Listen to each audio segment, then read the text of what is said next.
A Feiticeira, Inglês de Souza. Segundo conto do livro Contos Amazônicos. Chegou a vez do velho Estevão, que falou assim: o tenente Antônio de Souza era um desses moços que se gabam de não crer em nada, que zombam das coisas mais sérias e riem dos santos e dos milagres. Costumava dizer que isso de almas do outro mundo era uma grande mentira, que só os tolos temem o lobisomem e feiticeiras. Jurava ser capaz de dormir uma noite inteira dentro do cemitério e até de passear às 10 horas pela frente da casa do judeu, em sexta-feira maior. Eu não lhe podia ouvir tais leviandades em coisas medonhas e graves sem que o meu coração se apertasse e um calafrio me corresse a espinha. Quando a gente se habitua a venerar os decretos da providência, sob qualquer forma que se manifestem, quando a gente chega à idade avançada em que a lição da experiência demonstra a verdade do que os avós viram e contaram, custa ouvir com paciência os sarcasmos com que os moços tentam ridicularizar as mais respeitáveis tradições, levados por uma vaidade tola, pelo desejo de parecerem espíritos fortes, como dizia o Dr. Rebelo. Peço sempre a Deus que me livre de semelhante tentação. Acredito no que vejo e no que contam pessoas fidedignas, por mais extraordinário que pareça. Sei que o poder do Criador é infinito e a arte do inimigo vária. Mas o tenente Souza pensava de modo contrário. Apontava a lua com o dedo, deixava-se ficar deitado quando passava um enterro, não se benzia ouvindo o canto da mortalha, dormia sem camisa, ria-se do trovão, alardeava o ardente desejo de encontrar um curupira, um lobisomem ou uma feiticeira. Ficava impassível vendo cair uma estrela e achava graça ao canto agoureiro do acauã, que tantas desgraças ocasiona. Enfim, ao encontrar um agouro, sorria e passava tranquilamente, sem tirar da boca o seu cachimbo de verdadeira espuma do mar. Quereis saber uma coisa? Filho meu não frequentaria esses colégios e academias onde só se aprende o desrespeito da religião. Em Belém, parece que todas as crenças velhas vão pela água abaixo. A tal civilização tem acabado com tudo que tínhamos de bom. A mocidade imprudente e leviana afasta-se dos princípios que os pais lhe incutiram no berço, lisonjeando-se de uma falsa ciência que nada explica. E aqui, mais acertadamente, se chamaria charlatanismo. Os maus livros, os livros novos, cheios de mentiras, são devorados avidamente. As coisas sagradas, os mistérios são cobertos de motejos e, em uma palavra, a mocidade hoje, como o tenente Souza, proclama alto que não crê no diabo. Salvo seja que lá me escapou a palavra, nem nos agouros, nem nas feiticeiras, nem nos milagres. É de se levantarem as mãos para os céus, pedindo a Deus que não nos confunda com tais ímpios. O infeliz Antônio de Souza, transviado por esses propagadores do mal, foi vítima de sua leviandade ainda não há muito tempo. Tendo por falta de meios abandonado o estudo da medicina, veio Antônio de Souza para a província em 1871 e conseguiu entrar como oficial do corpo de polícia. No ano seguinte, era promovido ao posto de tenente e nomeado delegado de Óbidos, onde antes nunca tivera vindo. O seu gênio, folgazão, sua urbanidade e delicadeza para com todos, o seu respeito pela lei e pelo direito do cidadão, faziam dele uma autoridade como poucas temos tido. Seria um moço estimável a todos os respeitos, se não fora a desgraçada mania de duvidar de tudo, que adquirira nas rodas de estudantes e gazeteiros do Rio de Janeiro e do Pará. Desde que lhe descobri esse lastimável defeito, previ que não acabaria bem. Ides ver como se realizaram as minhas previsões. Em princípio de fevereiro de 1873, por ocasião do assassinato de João Torres, no Paranamiri de Cima, Antônio de Souza para ali partiu em diligência policial. Realizada a prisão do criminoso, a convite do Ribeiro, que é o maior fazendeiro do Paranamiri, resolveu o tenente delegado lá passar alguns dias, a fim de conhecer, disse ele, a vida íntima do lavrador da beira do rio. Não vos descreverei o sítio do tenente Ribeiro, porque ninguém há em Óbidos que não o conheça, principalmente daquela grande demanda que ele venceu contra Miguel Faria, por causa das terras do Uricurizal. Basta lembrar que todos os cacauais do Paranamiri se comunicam entre si por uma vereda mal determinada e que é fácil percorrer uma grande extensão do caminho vindo de sítio em sítio até a costa fronteira à cidade. Antônio de Souza passava o tempo a visitar os sítios de cacau, conversando com os moradores, a quem ouvia casos extraordinários, ali sucedidos e zombando das crenças do povo. Como lhe falassem muitas vezes da Maria Mocuim, a famada feiticeira daqueles arredores, mostrava grande curiosidade de a conhecer. Um dia em que caçava papagaios com Ribeiro, contou o desejo que tinha de ver aquela célebre mulher, cujo nome causa o maior terror em todo o distrito. O Ribeiro olhou para ele, admirado, e depois de uma pausa disse: Como? Não conhece Maria Mucuim? Pois olhe, ali a tem. E apontou para uma velha que, a pequena distância deles, apanhava galhos secos. O tenente Souza viu na Maria Mucuim uma velhinha magra, alquebrada, com os olhos pequenos de olhar sinistro, as maçãs do rosto muito salientes, a boca negra que, quando se abria num sorriso horroroso, deixava ver um dente, um só, comprido e escuro. A cara cor de cobre, os cabelos amarelados presos ao alto da cabeça por um trepa-moleque de tartaruga. Tinha um aspecto medonho que não consigo descrever. A feiticeira trazia ao pescoço um cordão sujo, de onde pendiam numerosos bentinhos, falsos, já se vê, com que procurava enganar ao próximo para ocultar a sua verdadeira natureza. Quem não reconhece à primeira vista essas criaturas malditas que fazem pacto com o inimigo e vivem de suas sortes más, permitidas por Deus para castigar os nossos pecados? A Maria Mucuim, segundo dizem más línguas, que eu nada afirmo nem quero afirmar, pois só desejo dizer a verdade para o bem-estar da minha alma, fora outrora caseira do defunto padre João, vigário de Óbitos.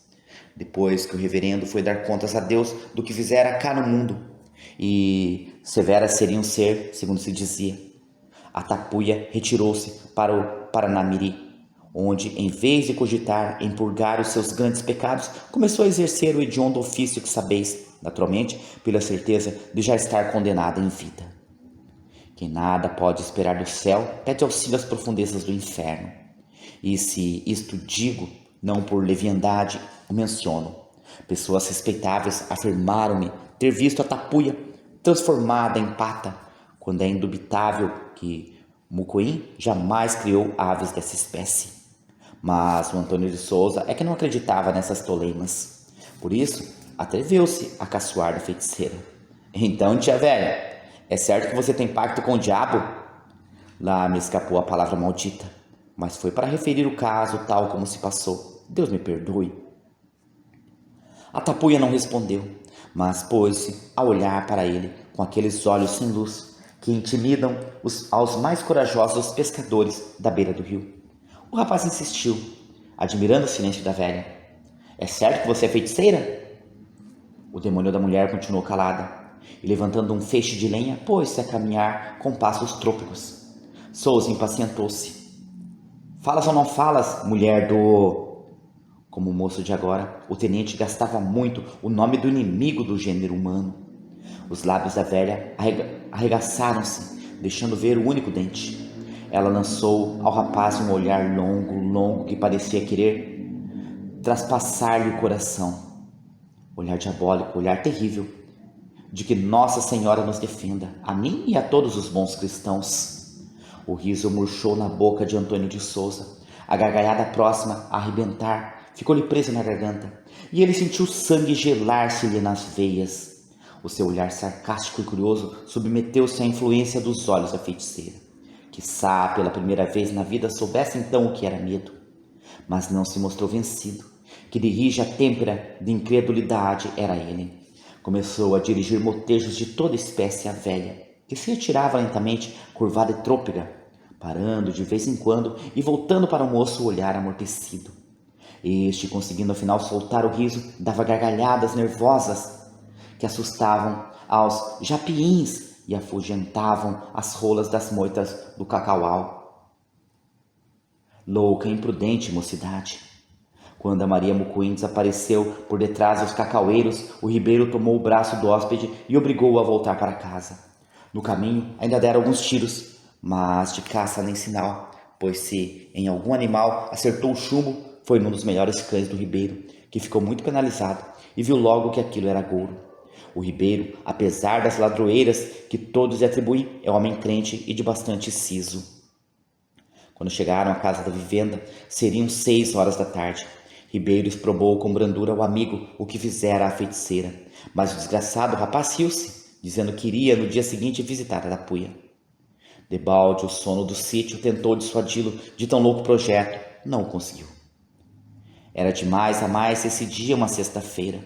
Antônio de Souza, depois de ter passado toda a manhã muito agitado, armou-se de um terçado americano e abalou para o Cacaual. A tarde estava feia. Nuvens cor de chumbo cobriam quase todo o céu. Um vento muito forte soprava do lado de cima e o rio corria com velocidade, arrastando velhos troncos de cedro e periantãs enormes, onde as jaçanãs soltavam pios de aflição. As aningas esguias curvavam-se sobre as ribanceiras, os galhos secos estalavam e uma multidão de folhas despegava-se das árvores para voar ao sabor do vento. Os carneiros aproximavam-se do abrigo, o gado mugia no curral. Bandos de periquitos e de papagaios cruzavam-se nos ares em grande algazarra. De vez em quando, dentre as trêmulas aningas, saía a voz solene do unicórnio. Procurando alinhar-se, as fétidas ciganas aumentavam com o grasnar corvino a grande agitação do rio, do campo e da floresta. Adiantavam os sapos dos atoleiros e as rãs dos capinzais o seu concerto noturno, alternando o canto desenchabido. Tudo isso viu e ouviu o tenente Souza do meio do terreiro, logo que transpôs a soleira da porta. Mas convencerá a um espírito forte a precisão dos agouros que nos fornece a maternal e franca natureza? Antônio de Souza internou-se resolutamente no Cacaual. Passou sem parar nos sítios que lhe ficavam no caminho, e os cães de guarda, saindo-lhe ao encontro, não conseguiram arrancar a profunda meditação em que caíra. Eram 6 horas quando chegou à casa da Maria Mucuim, situada entre terras incultas nos confins dos cacauais da margem esquerda, e, segundo dizem, um sítio horrendo e bem próprio de quem o habita. Numa palhoça miserável, na narrativa de pessoas dignas de toda a consideração, se passavam as cenas estranhas que firmaram a reputação da antiga caseira do vigário. Já houve quem visse, ao clarão de um grande incêndio que iluminava a tapera, a Maria Mucuim dançando sobre a cumeira, danças diabólicas, abraçada a um bode negro, coberto com um chapéu de 3 bicos, tal qual como ultimamente usava o defunto padre. Alguém, ao passar por ali, a deshoras, ouviu o triste piar do murucututu, ao passo que o sufocava um forte cheiro de enxofre. Alguns homens respeitáveis que, por acaso, se acharam nos arredores da habitação maldita, depois de noite fechada, sentiram tremer a terra sob os seus pés e ouviram a feiticeira berrar como uma cabra. A casa, pequena e negra, compõe-se de 2 peças separadas por uma meia parede, servindo de porta interior uma abertura redonda, tapada com um topé velho. A porta exterior é de japá, o teto de pindoba, gasta pelo tempo. Os esteios e caibros estão cheios de casas de cupim e de cabas. Souza encontrou a velha sentada à soleira da porta, com o queixo metido nas mãos, os cotovelos apoiados nas coxas, com o olhar fito no bem-te-vi que cantava numa embalbeira. Sob a influência do olhar da velha, o passarinho começou a agitar-se e a dar gritinhos aflitivos. A feiticeira não parecia dar pela presença do moço que lhe bateu familiarmente no ombro. "Sou eu", disse. "Lembra-se de ontem?" A velha não respondeu. Antônio de Souza continuou depois da pequena pausa. "Venho disposto a tirar a limpo as suas feitiçarias. Quero saber como foi que conseguiu enganar a toda esta vizinhança. Hei de conhecer os meios de que se serve." Maria Mucuim abaixou a cabeça, como para esconder um sorriso, e com voz trêmula e arrastada respondeu: "Ora, me deixe, Branco. Vá-se embora, que é melhor. Não saio daqui sem ver o que tem em casa." E o atrevido moço preparava-se para entrar na palhoça, quando a velha, erguendo-se de um jato, impediu-lhe a passagem. Aquele corpo curvado, de ordinário, ficou direito e hirto. Os pequenos olhos, outrora amortecidos, lançavam raios, mas a voz continuou lenta e arrastada: "Não entre, Branco. Vá-se embora." Surpreso, o tenente Souza estacou, mas logo, recuperando a calma, riu-se e penetrou na cabana. A feiticeira seguiu. Como nada visse o rapaz que lhe atraísse a atenção no primeiro compartimento, avançou para o segundo, separado daquele pela abertura redonda, tapada com o topé velho. Mas aí a resistência que a Tapuia ofereceu à sua ousadia foi muito mais séria. Colocou-se de pé, crescida e tesa, à abertura da parede, e abriu os braços para impedir-lhe com o corpo a indiscreta visita. Esgotados os meios brandos, Antônio de Souza perdeu a cabeça e, exasperado pelo sorriso horrendo da velha, pegou-a por um braço e, usando toda a força do seu corpo robusto, arrancou-a dali e atirou-a ao meio da sala de entrada. A feiticeira foi bater com a fronte no chão, soltando gemidos lúgubres. Antônio arrancou a esteira que fechava a porta e penetrou no aposento, seguido da velha, de rastros, pronunciando palavras, o dente negro num riso convulso e asqueroso. Era um quarto singular, o quarto de dormir de Maria Mucoim. Ao fundo, uma rede rota e suja, um canto, um montão de ossos humanos, pousada nos punhos da rede. Uma coruja, branca como algodão, parecia dormir. E ao pé dela, um gato preto descansava numa cama de palhas de milho. Sobre um banco rústico estavam várias panelas de forma estranha. E das traves do teto pendiam cumbucas rachadas, de onde escorria um líquido vermelho parecendo sangue. Um enorme urubu preso por uma embira ao esteio central do quarto tentava picar um grande bode, preto e barbado, que passeava solto como se fora o dono da casa. A entrada de Antônio de Souza causou um movimento geral. O murucututu entreabriu os olhos, bateu as asas e soltou um pio lúgubre. O gato pulou para a rede, o bode recuou até o fundo do quarto e arremeteu contra o visitante. Antônio, surpreendido pelo ataque, mal teve tempo de desviar o corpo e foi logo encostar-se à parede, pondo-se em defesa com o terçado que trouxera. Foi então que, animada por gestos misteriosos da velha, a bicharia toda avançou com uma fúria incrível. O gato, correndo em roda do rapaz, procurava morder, fugindo sempre ao terçado. O urubu, solto como por encanto da corda que o prendia, esvoaçava-lhe em torno da cabeça, querendo bicar-lhe os olhos. Parecia-lhe que se moviam os ossos humanos, amontoados a um canto, e que das cumbucas corria sangue vivo. Antônio começou a arrepender-se da imprudência que cometera. Mas era um valente moço, e o perigo lhe redobrava a coragem. Num lance certeiro, conseguiu ferir o bode no coração, ao mesmo tempo que dos lábios lhe saía inconscientemente uma invocação religiosa. Jesus, Maria. O diabólico animal deu um berro formidável e foi recuando, cair sem vida sobre um monte de ossos. Ao mesmo tempo, o gato estorceu-se em convulsões terríveis e o urubu e a coruja fugiram pela porta aberta. A Mucoim, vendo o efeito daquelas palavras mágicas, soltou urros de fera e atirou-se contra o tenente, procurando arrancar-lhe os olhos com as aguçadas unhas. O moço agarrou-a pelos raros amarelados cabelos e lançou-a contra o esteio central. Depois fugiu, sim, fugiu, espavorido, aterrado.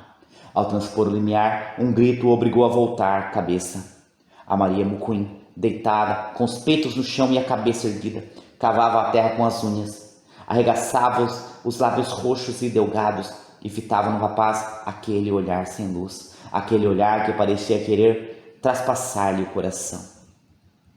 O tenente Souza, como se tivesse atrás de si o inferno todo, pôs-se a correr pelos cacauais. Chovia a cântaros. Os medonhos trovões do Amazonas atroavam os ares. De minuto em minuto, relâmpagos rasgavam o céu. O rapaz corria.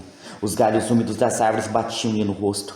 Os seus pés enterravam-se nas folhas molhadas que tapetavam o solo. De quando em quando, ouvia o ruído da queda das árvores feridas pelo raio ou derrubadas pelo vento. E cada vez mais perto, o uivo de uma onça faminta. A noite era escura. Só o guiava a luz intermitente dos relâmpagos. Ora batia com a cabeça em algum tronco de árvore, ora os cipós amarravam-lhe as pernas, impedindo-lhe os passos. Mas ele ia prosseguindo, sem olhar para trás, porque temia encontrar o olhar da feiticeira. E estava certo de que o seguia uma legião de seres misteriosos e horrendos. Quando chegou ao sítio do ribeiro, molhado, roto, sem chapéu e sem sapatos, todos dormiam na casa. Foi direto à porta de seu quarto, que dava para a varanda, empurrou-a, entrou e atirou-se ao fundo da rede, sem ânimo de mudar de roupa. O desgraçado ardia em febre. Esteve muito tempo de olhos abertos, mas em tal prostração que nem pensava nem se movia. De repente, ouviu um leve ruído por baixo da rede e despertou da espécie de letargo em que caíra. Pôs um pé fora, procurando o chão, mas sentiu uma umidade. Olhou e viu que o quarto estava alagado. Sentou-se apressado. A água vinha enchendo o quarto, forçando a porta. Assustado, correu para fora. Um grito chegou-lhe aos ouvidos. Achei-a! Um espetáculo assombroso ofereceu-se-lhe à vista. O Paranamiri transbordava. O sítio do Ribeiro estava completamente inundado e a cabeça começava a sê-lo.